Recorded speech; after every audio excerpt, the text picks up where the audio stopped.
Christian Gudigeist's action heist movie Den of Thieves 2, Pantera has a conspicuous subtitle, and it provides a reference to the elevated stakes of the international heist at the sequel's center. While it took 7 years for Den of Thieves 2, Pantera to come together, the second entry in the burgeoning action franchise is much more polished than its predecessor, and the action is driven by a much higher stakes heist than the Federal Reserve robbery from the original Den of Thieves. In lieu of the gritty LA setting, the action takes place in the picturesque seaside city of Nice, France. Inspired by the real-world 2003 Antwerp diamond heist, Donnie and Nick, O'Shea Jackson, Jr. and Gerard Butler, find themselves working together to take down the World Diamond Center in the globe-spanning sequel. The two work with a team of international heist specialists known as the Panthers, whose criminal exploits are so extensive and infamous that there is an international task force committed to stop them. The ending of Den of Thieves 2, Pantera sees the two sides finally meet, with an unexpected twist that was actually teased by the movie's title. What Pantera means in English. It's a referral to the international nature of the heist. Gerard Butler as Big Nick standing next to O'Shea Jackson Jr. as Donnie Wilson in Den of Thieves 2 Pantera. The task force designated to hunt down the criminal gang of thieves known as the Panthers operates under the code name Task Force Pantera. The word Pantera, translated to English from Italian, means panther. With its roots in Latin and ancient Greek, the phrase Pantera can be found in several major languages around the world with that same meaning.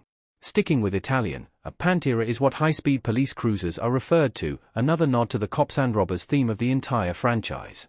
While the World Diamond Center in Den of Thieves 2, Pantera is located in Nice, France, that famous seaside city is right on the border of Italy, and the cultural and linguistic crossover is evident both in the movie and in the real-world location. Using the Italian language to designate the task force could be a nod to the gang of thieves in the 2003 Antwerp diamond heist, all of whom were Italian, in addition to referencing the geographical location.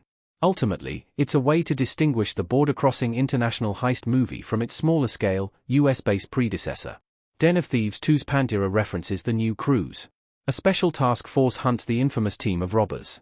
When Nick first makes contact with Task Force Pantera under the guise of his pursuit of Donnie, they have virtually the entire Panthers team, along with their bankroll and mastermind, Slobodan, identified and stuck up on a stereotypical police evidence board. It's clear that the Panthers have been a nuisance for quite some time, and with Donnie and Nick joining, or appearing to join, in Nick's case, the criminals, it seemed obvious why the movie's title would include the word Pantera. It's a more cinematic and cleaner-sounding way to reference the Panthers, who are the sequel's literal Den of Thieves. However, the title also winds up teasing who actually comes out on top of the cat-and-mouse game between the Panthers and Task Force Pantera. Nick's planned betrayal of the Panthers sees the talented group of thieves all taken into custody, despite all believing that they had gotten away cleanly. From that angle, the title being Den of Thieves 2, Pantera is a hint about Gerard Butler's character Nick. He isn't actually one of the Panthers, he's aligned with Task Force Pantera.